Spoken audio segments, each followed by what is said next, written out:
بھی انسان کے اندر پائی جانے والی دو صفات اللہ کو سخت ناپسند ہیں. ایک ہے اس کا مختال ہونا، دوسرے فخور ہونا. مختال کا لفظ خیل سے ہے. خیل گھوڑے کو کہتے ہیں. گھوڑے کے اندر ایک خاص قسم کی اطراحٹ ہوتی اور خیل سے ہی لفظ خیال بنا ہے.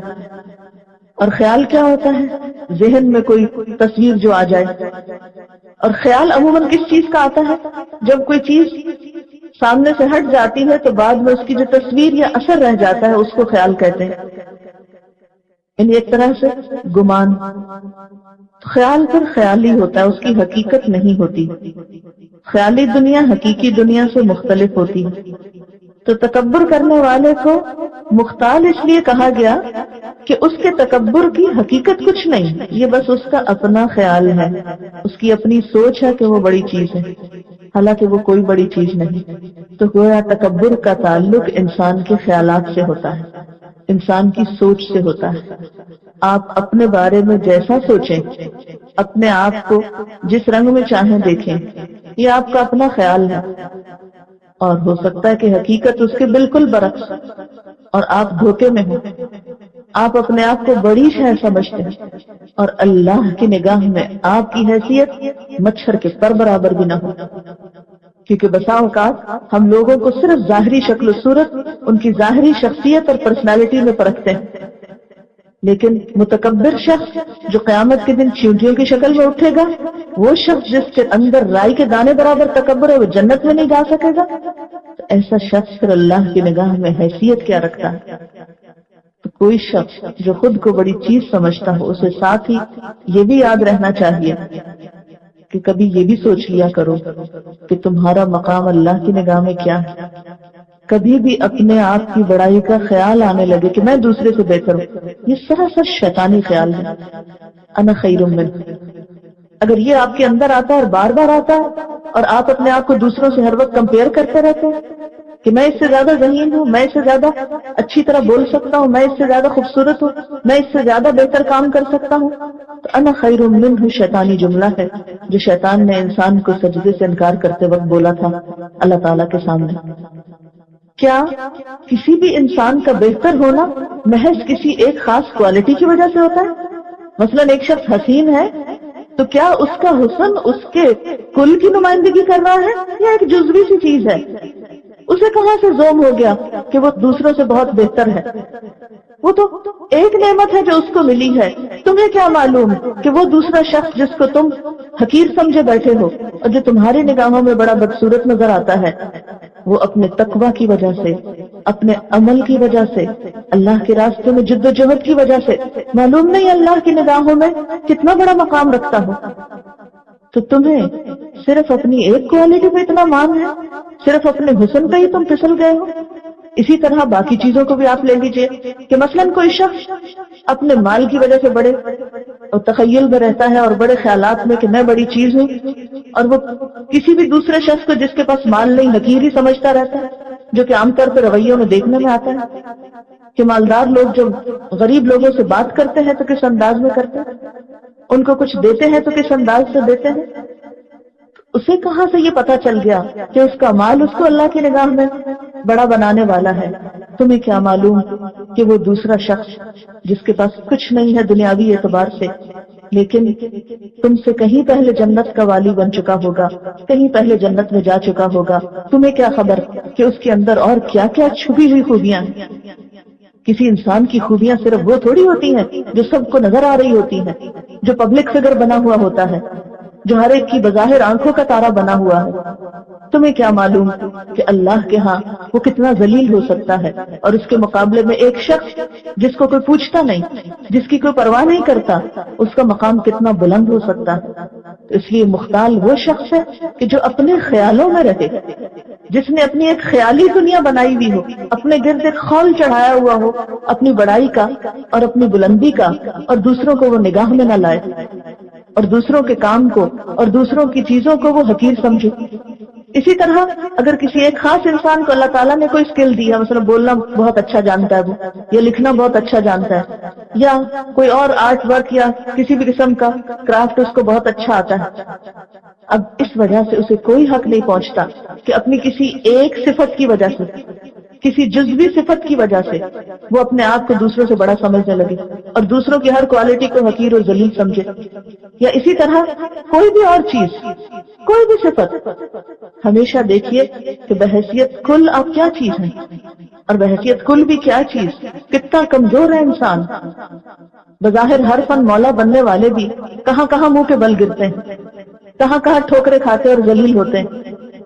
ایک لمحے کی دیر میں دھڑکتا دل صرف ایک منٹ کے لیے بند ہو جائے تو پھر دیکھیں کہ کہاں سے کچھ بول بھی سکیں یا کچھ سوچ بھی سکیں یا چل بھی سکیں یا اپنے ہاتھ بھی ہلا سکیں یا منہ پہ بیٹھی مکھی بھی اڑا سکیں۔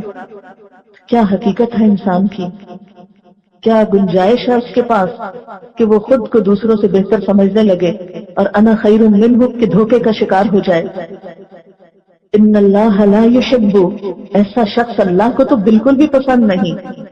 کل مختال، کل سارے کے سارے، کوئی ایک نہیں ہے، چند ایک نہیں، سب ایسے لوگ کہ جو اس صفت کا شکار ہوں، جو اس دھوکے کا شکار ہوں، جو مختال بنے بیٹھے ہوں، اور اس کے ساتھ ساتھ مزید یہ کہ فخور بھی بن جائیں۔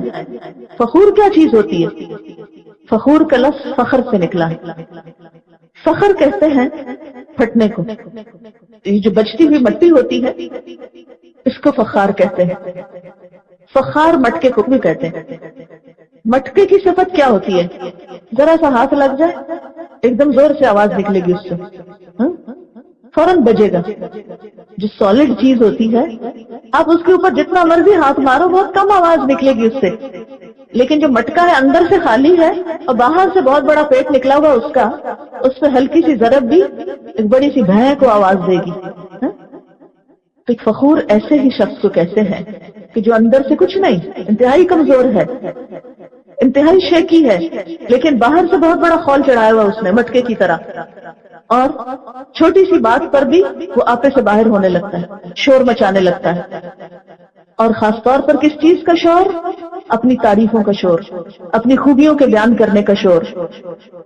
تو فخر ان چیزوں پہ اترانے کو کہتے ہیں جو انسان کے ذاتی جوہر سے باہر ہو، یعنی جس میں اس کا کوئی ذاتی کمال نہ ہو۔ یعنی فخر کن چیزوں پہ؟ عموماً جو انسان کی ذاتی ملکیت میں نہیں۔ مثلا ذہانت ہماری ذاتی پیداوار ہے، ہمارا جو ذہن ہے یا یہ جو بولنے کی قوت ہے یہ تو ہماری ذاتی خوبی ہے، ہم نے اپنا دماغ خود بنایا ہے، اپنا ذہن خود بنایا، یہ ذہانت ہم نے اپنے آپ کے اندر خود ڈال لی ہے؟ نہیں، یہ تو اللہ کی دی ہوئی امانت ہے جو اس نے ہمارے اندر دوسروں سے مختلف رکھ دی، جس پہ ہم بڑے مان کر کے بیٹھے ہوئے۔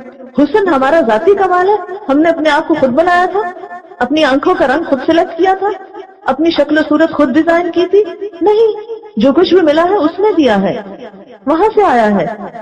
جب اپنا ہے بھی نہیں، ذاتی کمال بھی کچھ نہیں، اپنی ملکیت بھی نہیں، پھر فخر کس بات کا؟ پھر کس بات سے بج رہے ہیں؟ پھر کس بات پہ شور ہے؟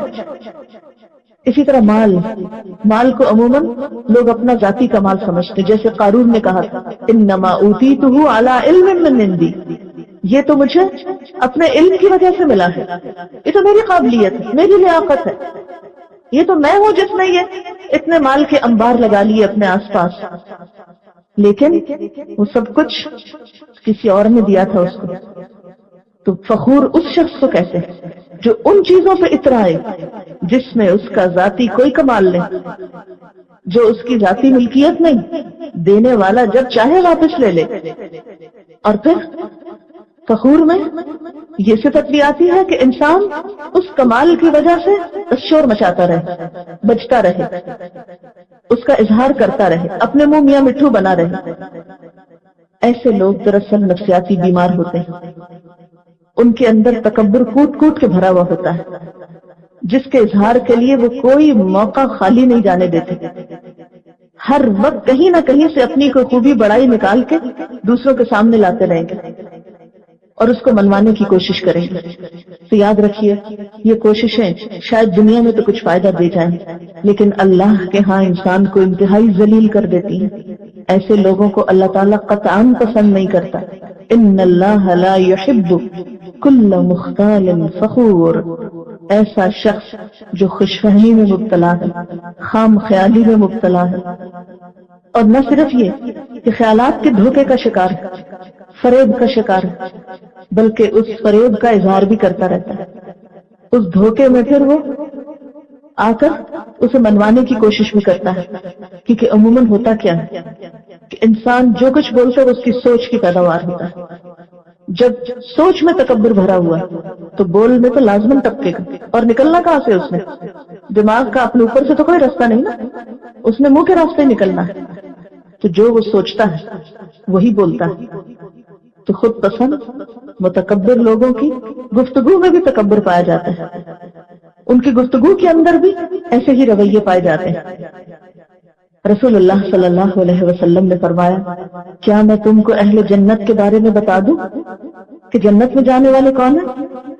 ہر وہ ضعیف اور کمزور شخص، ہر وہ ضعیف اور کمزور جو کسی بھی اعتبار سے کمزور ہے، جس کو لوگ حقیر اور ضعیف سمجھیں، لیکن اگر وہ اللہ کی قسم کھا لے تو اللہ تعالیٰ اس کی قسم کو سچا کر دے. پھر فرمایا، کیا میں تم کو وہ لوگ بتا دوں جو دوزخی ہیں، دنیا میں ہی دیکھنا چاہتے ہو؟ ہر وہ شخص جو جھوٹی اور لغو بات پہ سخت جھگڑا کرے، درست مزاج، مال جمع کرنے والا اور متکبر ہو. رسول اللہ صلی اللہ علیہ وسلم نے فرمایا، جس شخص کے دل میں رائی کے دانے برابر بھی تکبر ہوگا وہ جنت میں نہ جائے گا. ایک شخص نے عرض کیا، ہر شخص اس بات کو پسند کرتا ہے کہ اس کا لباس اچھا ہو، اس کا جوتا اچھا ہو، تو کیا یہ بھی تکبر میں داخل ہے؟ آپ نے فرمایا، ان اللہ جمیل ویحب الجمال.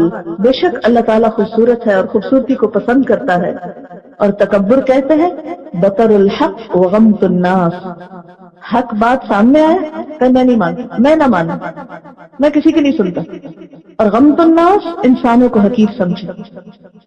یعنی اسے جب نعمت ملے، مثلا اپنا لباس اچھا ہے تو جس کا لباس اچھا نہیں اس سے بات ہی نہ کرنا چاہے. ہم میں سے ہر شخص خود کو دیکھے کہ کیا ہم لوگوں کو ان کے لباس سے تو نہیں پہچانتے؟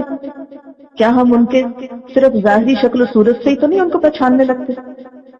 ہم لوگوں کے بارے میں کہاں سے جج کرتے ہیں؟ ہماری ججمنٹ کا طریقہ کیا ہے؟ کہاں سے کیا دیکھتے ہیں؟